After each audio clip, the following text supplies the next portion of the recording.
চল গিন্নি, আজ এত তাড়াতাড়ি স্নান হয়ে গেল যে? কাজ আছে গো দিদি, কাজ আছে। গিয়ে তাড়াতাড়ি রান্না বসাতে হবে। হ্যাঁ, ও তো রাত সভায় যাবে গো। আর ওইদিকে দেখো না, আমার না কথা বলতে গিয়ে এই নাক বুজে আসছে। এত সর্দি হয়েছে না, কি বলবো। অত উটোপাটি করো না বাপু, আস্তে আস্তে কাজ করো দেখি। পুকুর ঘাট চারদিক জলে পিছল হয়ে আছে তো। ওই দেখো, বলতে বলতে পড়ে গেলে তো।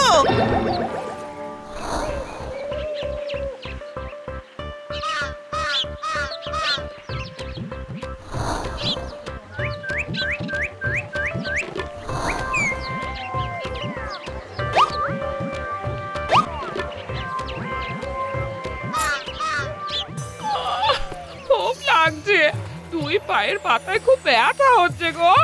আঙুলগুলো নাড়াতে পারছি না। এই আমি বাড়ি যাব কিভাবে? বাবারে বাবা, চলো আমি তোমাকে পৌঁছে দিচ্ছি। আমাকে শক্ত করে ধরো। ধরেছি। এবারে চলো।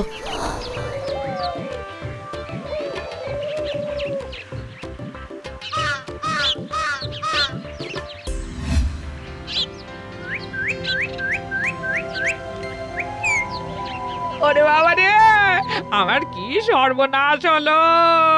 কি হলো গো গিন্নি? যত তোমার বউকে বলছি পিছল ঘাট, হড়বড় করোনি। কথা শুনলে তো? আহা, কি দরকার ছিল বলো তো হুড়োহুড়ি করার? দেখলে তো হুড়োহুড়ি করার ফল। ওকে এখন পুরোপুরি বিশ্রাম দিতে হবে। এবেলার খাবার আমি পাঠিয়ে দিচ্ছি, কোনো চিন্তা করো না, কেমন? সাবধানে থেকো। এই তুমি সাবধানে যেও গো দিদি।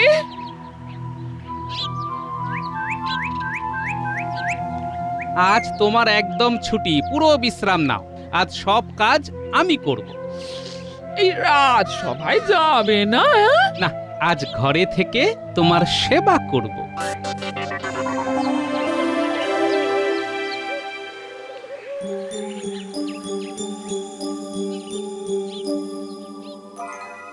মহারাজ, মহারাজ আপনি শান্ত হন। মহারাজ আপনি উত্তেজিত হবেন না। এটা তো গোপালের নিত্যকর্ম দাঁড়িয়েছে। এটা একটু বাড়াবাড়ি মন্ত্রীমশাই। দেরি করে রাজসভায় আসাটা গোপালের নিত্যকর্ম? ও তো 9 মাসে 6 মাসে এক আধবার হতেই পারে। সেনাপতি, যাও তো তুমি, লোক পাঠাও, দেখো তো গোপালের কি হয়েছে। যথাজ্ঞা মহারাজ, আমি এক্ষুনি লোক পাঠাচ্ছি। যাকে পাঠাচ্ছ তাকে বলে দেবে ভালো করে দেখে শুনে নিতে, কারণ গোপাল খুব মিছে কথা বলে। ঠিক আছে মন্ত্রী মশাই।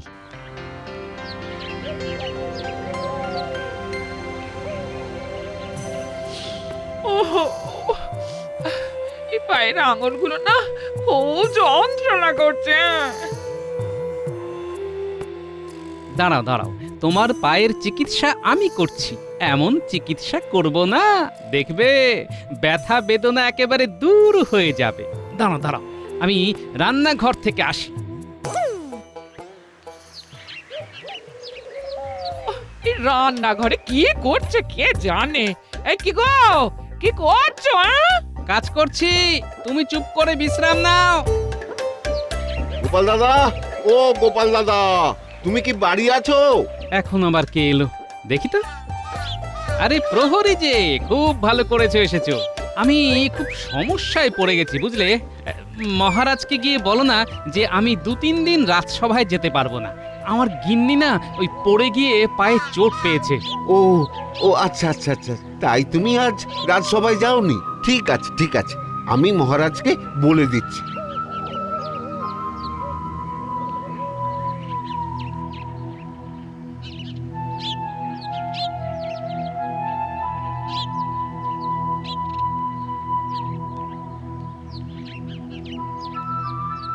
কি করছে এতক্ষণ ধরে? কি করছো গো তুমি এতক্ষণ ধরে? এই এই এসে গেছি। এটা কি? তোমার পায়ে এই মাখা আটার একটা প্রলেপ দিয়ে দেব। আটাটা শুকিয়ে গেলে দেখবে পায়ে খুব আরাম পাবে।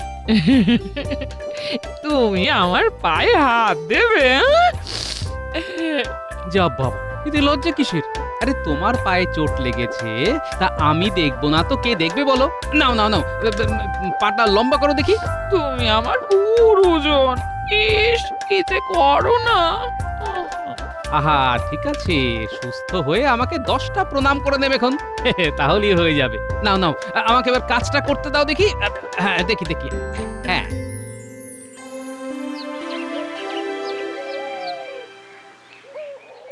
পায়ে চোট, আহা, তবে তো গোপালের খুব কষ্ট হচ্ছে। তুমি ঠিক বলেছ বিজ্ঞানী, এই মন্ত্রী এমন করে কান ভাঙানি দেয় না। আমি কি করলাম মহারাজ? আরে মনটাকে উদার করো। আকাশ বলে মন্ত্রীমশাই, উদার তুমি হও, নদীর মতো স্বচ্ছ হয়ে প্রবল বেগে বও। সাধু সাধু। সেনাপতি, তুমি খবর পাঠিয়ে দিও, গোপাল বউ সুস্থ না হওয়া পর্যন্ত রাজসভায় গোপালকে আসতে হবে না। যথা আজ্ঞা মহারাজ। আদিক্ষেতা।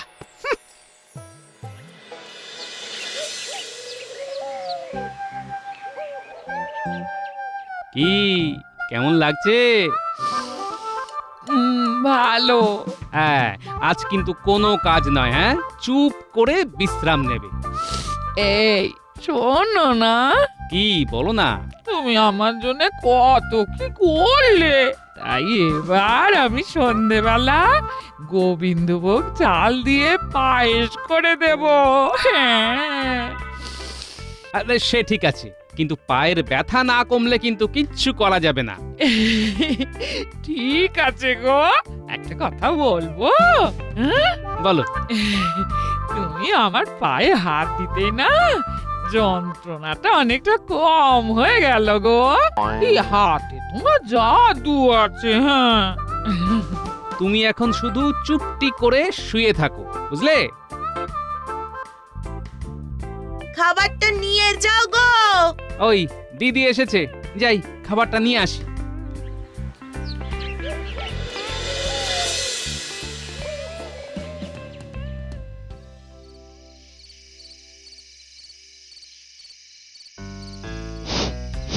বাহ, পায়েসের গন্ধ বাইরে থেকেই পাচ্ছিলাম।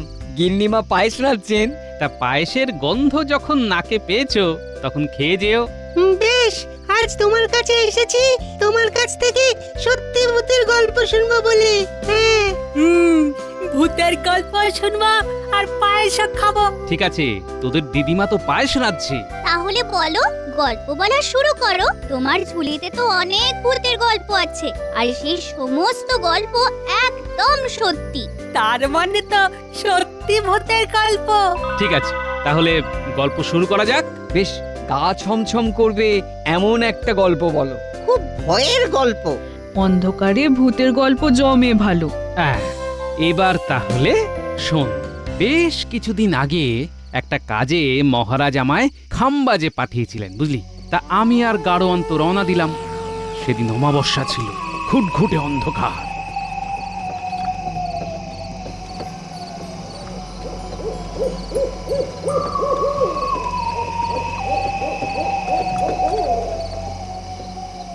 কি গো গাড়োয়ান, কি বুঝছো? গোপাল দাদা, খুব খিদে পেয়ে গেছে। আরে খিদে তো আমারও পেয়েছে, খাবারও আছে, কিন্তু জ্বালায় জল নেই তো। এতটা পথ এলাম, কোথাও একটা পুকুর পেলাম না। গরুগুলো সেই তখন থেকে হাঁটছে, ওরাও খুব কাহিল হয়ে পড়েছে গোপাল দাদা। বুঝলাম, কিন্তু কি করা যায় বলো তো? একে রাত, তার উপর ঘুটঘুটে অন্ধকার, কোথায় জল খুঁজবো এখন? গোপাল দাদা, কিসের একটা আওয়াজ হচ্ছে। হ্যাঁ হ্যাঁ, ওই দিক থেকেই তো আওয়াজটা আসছে। অন্ধকারে কিছু দেখতে পাচ্ছি না। ও গোপাল দাদা, কোনো বন্য জন্তু জানোয়ার নয় তো? না না, এটা ঠিক 4 পেয়ে জানোয়ারদের হাঁটা নয়, 2 পেয়ে মানুষের হাঁটা। আওয়াজটা কাছে আসছে, কিন্তু কাউকে দেখতে পাচ্ছি না। বিপদে পড়েছেন। কিরে বাবা, তাকিয়ে আছি ডান দিকে, লোকটা এলো বাম দিক দিয়ে। ডাকাত টাকাত নয় তো? না গো না, আমি সাধারণ এক লোক, ডাকাত দলের কেউ নই। যাচ্ছে, এদিকে আমার মনের কথা পড়ে ফেলছে। অবাক হবার কি আছে, একটু বুদ্ধি খাটালে আপনিও পারবেন। বর্তমান পরিস্থিতি এমন যে আপনাকে এই সব ভাবনাই ভাবাবে। আপনি কে? আরে একটা মানুষ আপদে বিপদে সাহায্য করাটা আমার একটা নেশা। সামনে আমার একটা ঘর আছে, আর সামনে একটা টলটলে পুকুর। পুকুর? কুকুর? আরে এ তো মেঘ না চাইতেই জল। তবে চলুন আমার বাড়ি। কি গাড়োয়ান, তুমি কি বলো? আর তো কোনো উপায় নেই, চলো গোপাল দাদা।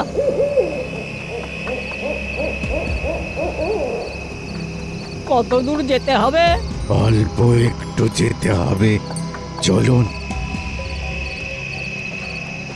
আমরা কোনো ভুল করছি না তো? আবার আপনি ভুল ভাবতে বসেছেন। আমার বাড়িতে চলুন, রাতে বিশ্রামটাও হবে, একটু গল্পও হবে। আমি বুঝতে পেরেছি, আপনি খুব মজাদার মানুষ। আপনি আমাকে বলবেন আর আমি আপনাদের নিয়ে যাব।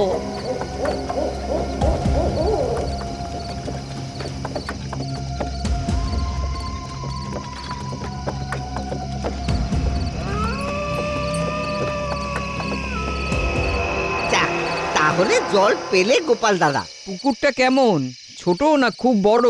না, পুকুরটা বেশ ছোট, কিন্তু আর এর মধ্যে কিন্তুটা কি হলো গোপাল দাদা?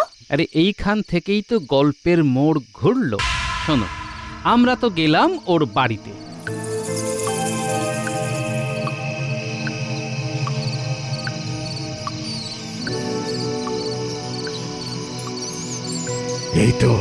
এই তো আমরা এসে গেছি।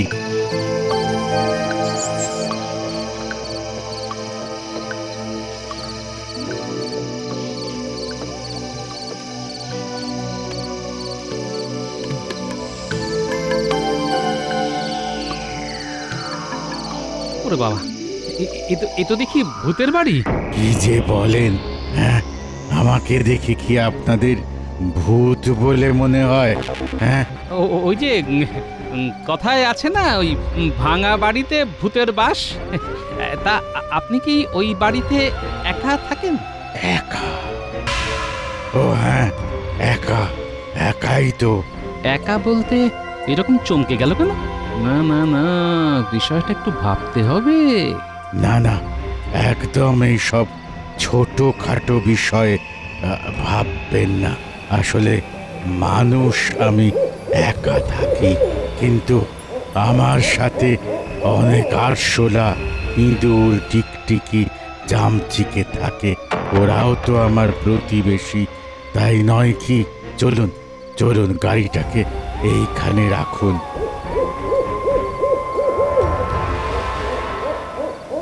তারপর তোমরা ওই বাড়িতে ঢুকলে?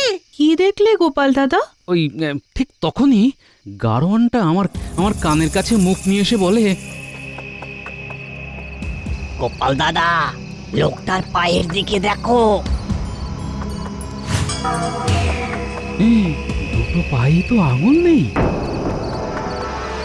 দু পায়েতেই আঙুল নেই? হ্যাঁ, দু পায়েতেই আঙুল নেই। তার মানে? তুমি তখন কি করলে? তখন আমার একজনের কথা মনে এলো, বুঝলি? কার কথা? নাড়ু ওঝার কথা। নাড়ু ওঝাকে একবার জিজ্ঞেস করেছিলাম, চর্মচক্ষে কি ভূত চেনা যায়? অশরীরী হলেও তেনাদের চেনা যায়। যখন ওরা মানুষের রূপে থাকে তখন পায়ের দিকে তাকাবে, পাই চিনিয়ে দেবে তোমার। কিরকম? দেখবে দুটো পায়ে কোনো আঙ্গুল নেই। আর এদের থেকে বাঁচার উপায় হলো মাছের কাঁটা ছুঁড়ে মারা। মাছের কাঁটা? হ্যাঁ, মাছের কাঁটা ছুঁড়ে মারলেই ওদের সারা শরীরে জ্বলন শুরু হবে, ওরা পালিয়ে যাবে। তারপর তোমরা কি করলে? তোমরা দুজনে ওদের খপ্পর থেকে কিভাবে বের হলে? মাছের কাঁটা পেলে কি করে? মাথা ঠান্ডা করে রাখলাম। আমি ভূতের মন পড়তে পারছি বুদ্ধি দিয়ে।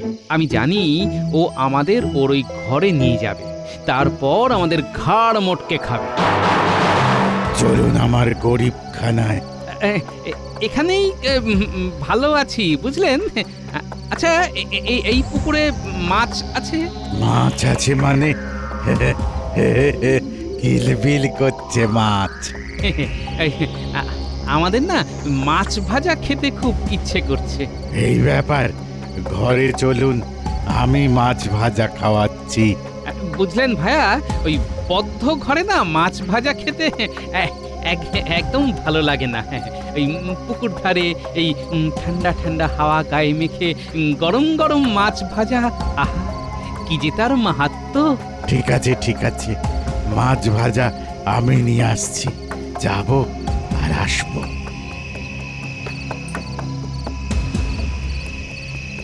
তারপর তারপর কি হলো?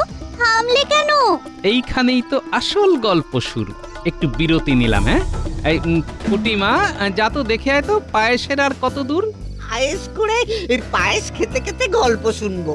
আচ্ছা, আমি যাচ্ছি, কিন্তু আমি ফিরে না আসা পর্যন্ত গল্প বলবে না। ঠিক আছে, তুই দেখে আয়, তারপর বলবো।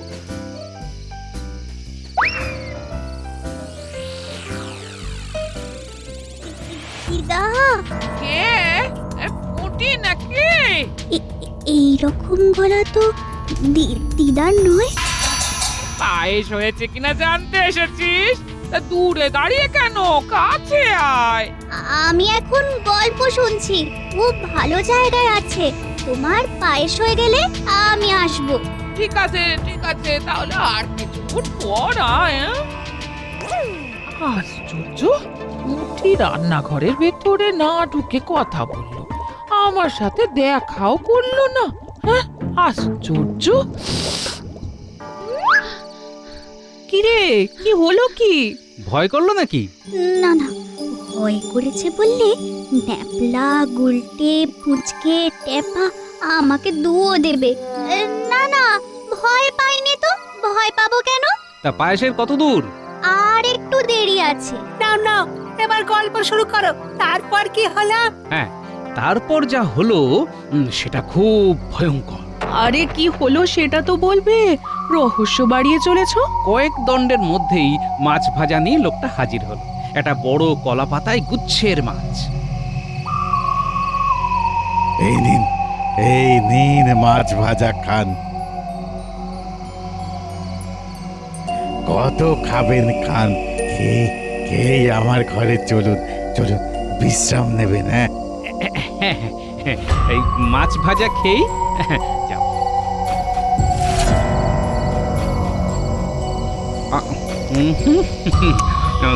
কি ভালো মাছ।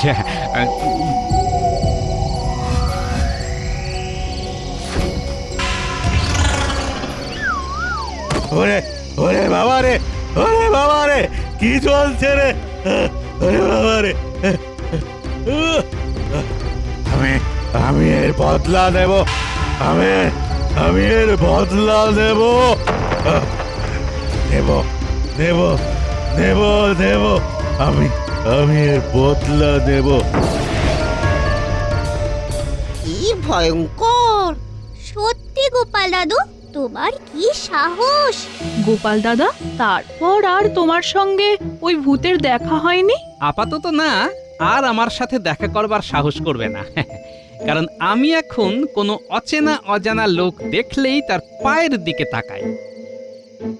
পায়েসগুলো নিতে এলি না তো পুটি? আমি তো তোর জন্য অপেক্ষা করছিলাম।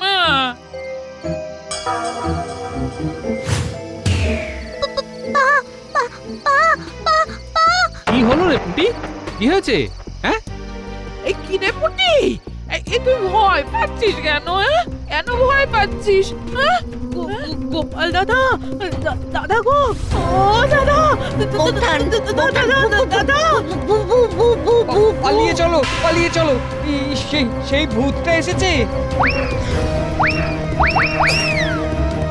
কোন ভূত? এটা কি বলছে গো? ভূত? আমি তো কিছুই বুঝতে পারছি না। কি গো, ওরা তো ভয় পেলো কেন? কি জানি বাবা, ওই ভূতের গল্প শুনে ভয় পেয়েছে হয়তো। কিন্তু আমার দিকে তাকিয়ে ওরা ভয় পেলো কেন? আমি কি ভূত? ওরা তোমার পায়ের দিকে তাকিয়ে ভয় পেয়েছে। ওরা ভেবেছে তোমার পায়ে আঙুল নেই। ওরা তো জানে না যে তোমার পায়ে আমি আটা লাগিয়ে রেখেছি। ওদের ডাকো, ওদের নাম করে পায়েস নিয়ে এসেছি। হ্যাঁ ওরে পুটি ন্যাপলা গুলটে তোরা থাম, তোদের দিদিমার পায়ের আঙুলে ব্যথা, ঠান্ডা লেগে নাক বুজে গেছে, তাই কথা বলতে অসুবিধে হচ্ছে। তোরা ভেবেছিলি গল্পের ভূত বাড়িতে এসে গেছে। হ্যাঁ শোন শোন, ওই ভূতের অত ক্ষমতা নেই যে আমার বাড়িতে এসে আমার ক্ষতি করে। আমি হলাম নাড়ু ওঝার চেলা, বুঝলি? হ্যাঁ